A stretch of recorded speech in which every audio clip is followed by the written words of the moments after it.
Tonight, we journey back, way back, to the time of our ancient ancestors, the cavemen. Forget action-packed mammoth chases or dramatic fire discoveries. Real prehistoric life was much slower, quieter, and wonderfully uneventful. So close your eyes, get comfortable, and let's drift into the routine of a day in the Stone Age. The sun rises over a wide, untamed land. There's no alarm clock, just the warmth of daylight and the distant chirps of birds that never saw a city. A cave-dwelling family begins to stir. There are no beds, just straw, fur, and earth. No brushing of teeth, no rushing to work, just stretching, grunting, breathing. The first task? Check the fire. If it's gone out during the night, someone, likely a younger member, must spark it back to life. Fire is life.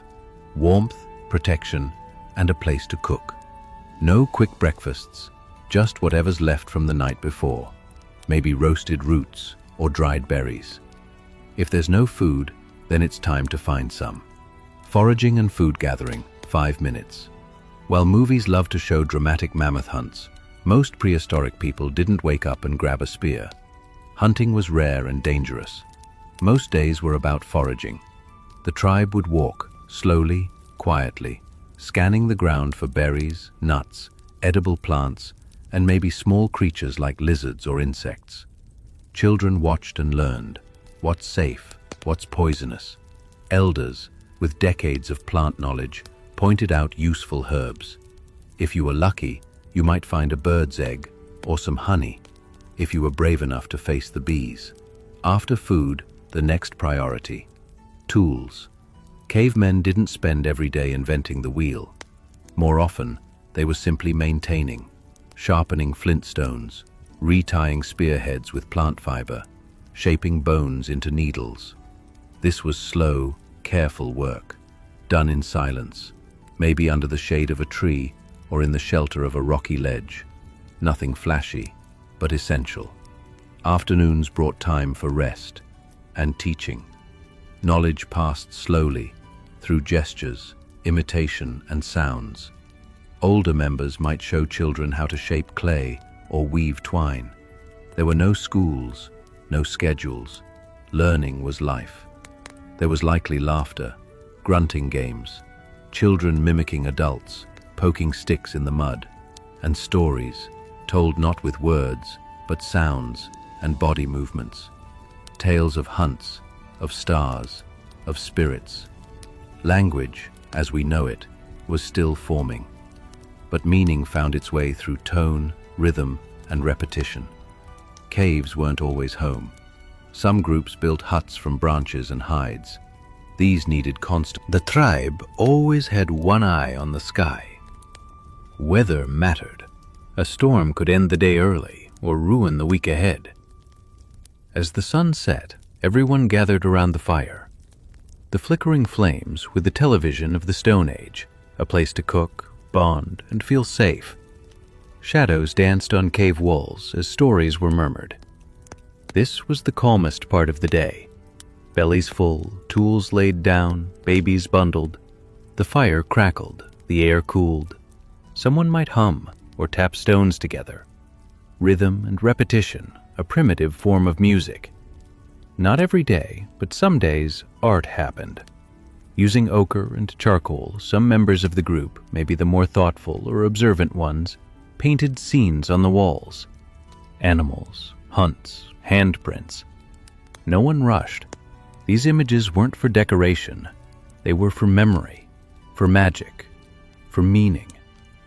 The simple act of blowing pigment around a hand was a way to say, "I was here." Sleep came naturally. No blue light, no late emails, just the darkness, the cool air, the occasional howl of a wolf in the distance. People slept close for warmth and safety. The fire died slowly. Dreams came silently. And another quiet day would come. As time passed, our ancestors began to settle, villages, farming. But even then, daily life stayed uneventful. plowing, harvesting, washing, mending. The myths of ancient excitement are mostly just that, myths. For most people, in most of history, life was about survival. Quiet, routine, repetition. It's easy to forget how impressive it is to just keep going. In the world of early humans, there were no titles like manager or CEO, but there was still structure. Roles were often divided by age, experience, and physical ability. The stronger and more agile might venture farther to forage or defend the group. Elders, often with decades of survival knowledge, taught others and watched over the children. Contrary to what some might believe, prehistoric women weren't just passive caretakers. Archaeological evidence suggests they actively gathered, helped in small hunts, made tools, and played a vital role in the group's knowledge system, especially about plants and medicine. It wasn't about hierarchy, it was about contribution. Everyone mattered. Once food was gathered, it needed to be cleaned, cracked open, or cooked. Bones were smashed to get to the marrow, a high-calorie source of fat. Tubers and roots were scraped, then buried in embers to soften. There were no pans, no spices, just fire, stones, and patience. Occasionally, they might boil water using hot stones dropped into hide or bark containers, a slow but effective technique. Every scrap was used. Bones became tools, hides became blankets. Even animal sinew was dried and turned into thread. While prehistoric humans didn't have pharmacists, they did experiment with nature. Charcoal for stomach problems, willow bark, rich in salicylic acid, an early form of aspirin, for pain. Wounds were packed with moss or honey, both of which have antimicrobial properties. Knowledge passed from memory to mouth, never written, never forgotten. Life in summer was different from winter. In warmer months, they followed food, rivers, herds, berries. In colder months, life slowed. Shelters were strengthened, fires burned longer, fat-rich food was stored. Some days were spent doing very little, just conserving energy. Rest was a strategy, not laziness. Seasons shaped behavior. Migration patterns were learned and passed down. Knowledge of star positions helped track time. Even then, humans watched the sky for clues. Though we'll never know exactly what cavemen believed, burial practices hint at early spiritual thought.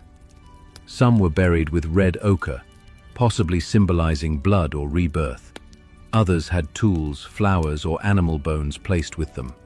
Were these early rituals, acts of love, signs of an afterlife? It seems clear they thought beyond survival. They wondered, grieved, hoped. Maybe in their own quiet way they prayed. Children in prehistory didn't play with toys from a store, but they did play. Sticks, rocks, bones. Mimicking adult work was fun and practice. Games helped coordination. Songs, or rhythmic sounds, may have soothed or entertained. There was no formal childhood as we know it. Learning was constant, through watching, doing, falling, and trying again. Many ancient humans were nomadic. When food ran low or the seasons changed, they packed what little they had and moved. These journeys weren't rushed. They followed known paths, along rivers, across plains. Stopping where food grew or herds passed. They walked for days, slept under the stars, shared stories by firelight. Each place they visited added to their memory map of the land. Even before written language, humans made music. Simple flutes from bird bones, rhythmic clapping, percussion with stones. Music was more than sound. It was community, bonding, maybe even a way to tell stories when words were few. And just like today, it likely made people feel something. The life of early humans wasn't primitive, it was intentional. Everything they did, every walk, every meal, every fire, was a choice for survival, but also for meaning. They watched the stars, held their dead, painted their memories, and passed on their world. We carry their resilience in us, their breath, their rhythm, their wonder. While some communities settled for short seasons, many of our ancestors were always moving. But they didn't wander blindly. Territories were deeply familiar. Paths passed through ancient forests, across rocky ridges, and near watering holes remembered across generations. They remembered the bend in a river where berries grew, the shadow of a cliff that pointed to shelter. This wasn't aimless walking. It was instinct and memory working together. They didn't use maps. The land was the map. Most of us would walk right past animal signs, but to a prehistoric human, every broken branch or pile of scat meant something. They could read the ground like we read a newspaper. A few broken reeds, maybe a boar passed. Flattened grass, a place where deer slept.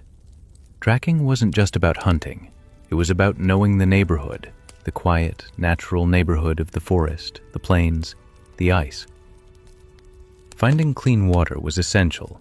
Sometimes it meant walking miles. Other times it meant digging into the soft earth or using plant stems to collect moisture. Where there was water, there was life and danger. Crocodiles, parasites, other humans. So water was approached with respect, carefully, cautiously. Some communities developed early forms of filtration, like straining water through cloth or moss. In a world without forecasts, the sky was your teacher.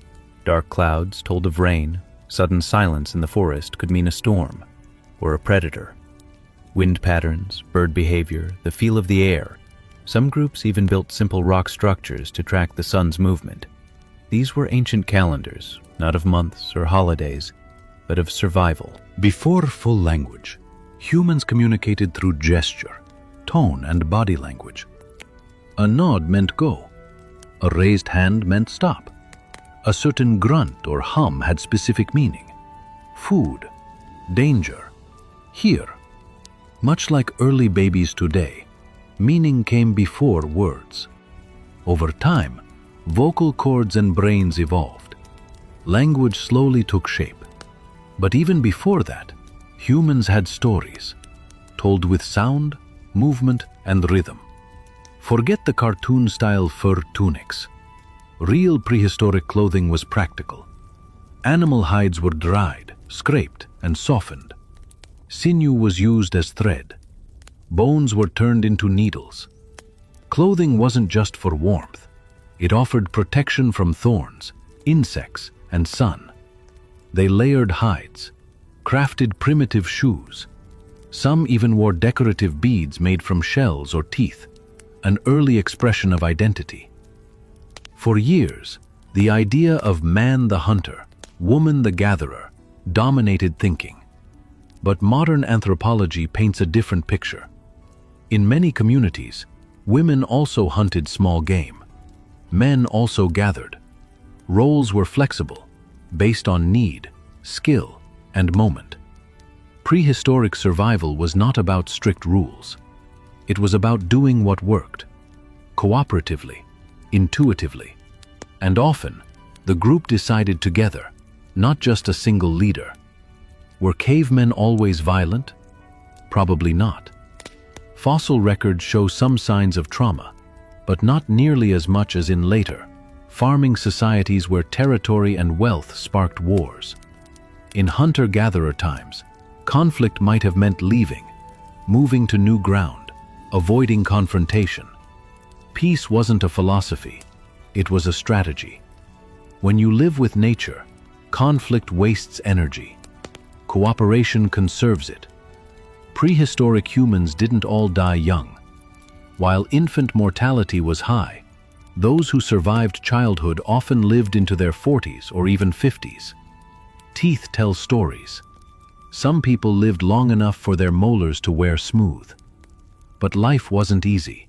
Infections, injuries, and famine loomed. Still, they found ways to care for one another. Evidence shows broken bones that healed, suggesting others helped them recover.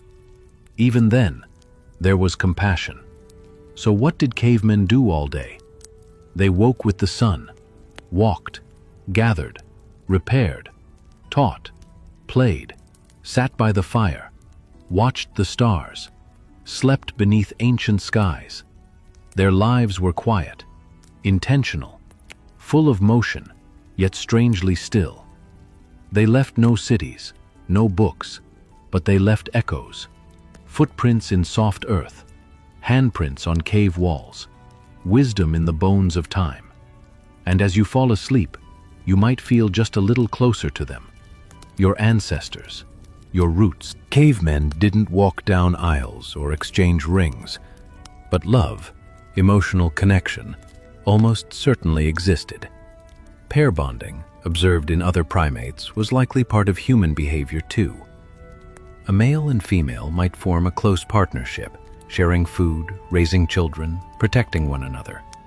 Romance wasn't roses or poems, it was bringing back extra roots, staying close during illness, building shelter side by side. Children born from these unions were the center of the group, cared for not just by parents, but by siblings, aunts, elders, a web of care. This wasn't nuclear family living, it was community parenting. Today, we're rarely far from noise, but in the ancient world, silence was everywhere and deeply meaningful.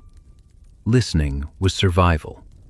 You learned to hear the difference between a bird's alarm call and a predator's rustle. You knew the sound of approaching rain. But beyond survival, silence created space. It helped early humans watch, think, notice patterns in the wind or the path of an ant. They didn't fill silence with chatter, they respected it, sat in it. You can feel that silence even now. It's in the wind, the trees, your own breath. Each season meant something different to prehistoric people. Spring was a time of rebirth, plants sprouting, animals giving birth, food returning. Summer was bounty, ripe fruit, long days. Autumn was preparation, drying meat, storing roots, reinforcing shelters. Winter was survival mode, staying warm, eating sparingly, telling stories by the fire. With no calendars, the world itself marked time, through shadows, scents, temperature shifts, the length of days. They didn't plan their year, they flowed with it. Life then wasn't just calm, it had fear. A sudden roar in the night, an illness with no cure, a loved one who didn't return. Without science or medicine, much of life felt mysterious. So early humans created meaning. A rustling in the bushes wasn't just a predator, it might be a spirit. They whispered charms, made carvings, hung bones or feathers as protection. Superstition wasn't ignorance, it was comfort in a world that couldn't be controlled. Even for nomads, home existed. It might be a favored cave, known for staying dry in storms, a bend in the river where fish always gathered, a hill where the sun rose just right. Over time, returning to these places created a feeling, familiarity, belonging. Home wasn't four walls. It was a place where the group had laughed, shared food, told stories, grieved, where handprints marked the walls and ash from old fires still lingered. Long before city lights clouded the heavens, the night sky was everything. Each evening, prehistoric people would look up and see the Milky Way clearly stretching across the black canvas. Stars weren't just beautiful, they were companions, fixed, reassuring, eternal. They noticed patterns, the moon's changing shape, the return of certain constellations each season. They may not have had names for them, but they had meanings, perhaps stories, perhaps sacred symbols. The sky was a clock and a dream. Under that sky, they may have made wishes, if not with words, then with longing. Elders and ancient wisdom tuned in a harsh world. To grow old was rare and respected. Elders were the memory keepers. They knew the land, the weather, the behavior of animals. They remembered what worked and what didn't. Younger members listened when elders spoke, not because of rules, but because experience was survival. They weren't cast aside. They were needed, listened to, loved. Some elders might have walked with a stick. Some sat by the fire all day, but they were never alone. When someone fell ill or was injured, they weren't abandoned. Evidence shows broken bones healed, proof that others helped. There were no hospitals, but there was care. Wounds were washed, moss used as bandages, honey or clay applied to infection. There may have been chants or gestures, simple rituals to calm, to soothe, to will the body to heal. Healing wasn't just physical. Comfort came through presence, through hands, through quiet watching. Prehistoric art wasn't just decoration, it was communication. They ground red ochre from rocks, burnt sticks to make charcoal, crushed berries mixed with water or animal fat to create pigment. The handprints on cave walls weren't accidents. They were identity, a signature, a moment frozen in time. Some images were of animals, buffalo, horses, deer, drawn with surprising accuracy. These drawings may have had magical purpose, calling the hunt, marking a dream, or perhaps just expressing wonder. Before temples, there were stones arranged in circles. Before priests, there were shamans, maybe the quiet one, the dreamer, the one who seemed to feel the world more deeply. Rituals may have been simple, a dance around the fire, a carved figure placed on a rock, a chant passed down from one generation to the next. In times of birth, death, storms or sickness, ritual helped create order in a world full of uncertainty. Not superstition, not religion, just reverence. Rain was a blessing and a curse. It cooled the earth and fed the plants, but it also made travel difficult and shelters soggy. Inside a cave, listening to the rain drum above, there was comfort. The fire crackled, shadows danced on stone walls. Prehistoric people didn't have windows or locks, but they had warmth, togetherness, and patience. Rain meant rest, stillness, waiting for the world to rise again. The birth of a child was a quiet miracle. There were no midwives, no sterilized rooms, just the warmth of community, the support of women, the hope in the hearts of all. A new child meant the group had a future, a life to protect, a story to continue. Babies were swaddled in fur, fed by the fire, rocked with rhythm. Their cries were the first music of life, and perhaps the beginning of lullabies. When someone died, their absence left a hole. Maybe they were buried in a familiar place. Maybe ochre was sprinkled. Maybe tools or beads were left with them. Caves show signs of ritual burials dating back tens of thousands of years. Clearly, even then, death wasn't seen as the end. It was something more. The group grieved in silence, or with sound, or with ritual. They remembered, not with photographs or gravestones, but in the way someone built fires, or how they laughed, or the cave wall they once painted. Love didn't stop. It changed form. Each day followed a quiet rhythm. Wake, gather, mend, teach, eat, watch, sleep.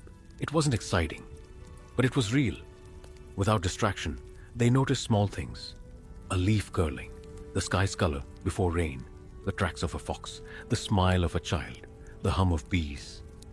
Their world was slow, present, alive. Now it's your time to rest. You've walked the plains with them, sat by the fire, painted shadows on cave walls. You've remembered the simple life, the slow, kind, human one. As your breath slows, imagine the warmth of fur, the softness of the earth, the echo of a night bird far away. You're safe. You're home. You are part of an ancient story, and just like them, you can sleep under the same stars, unchanged for 100,000 years. Good night again. The past is quiet now. You can be too. See you in the next video. Till then, subscribe my YouTube channel and hit the like button. Good night.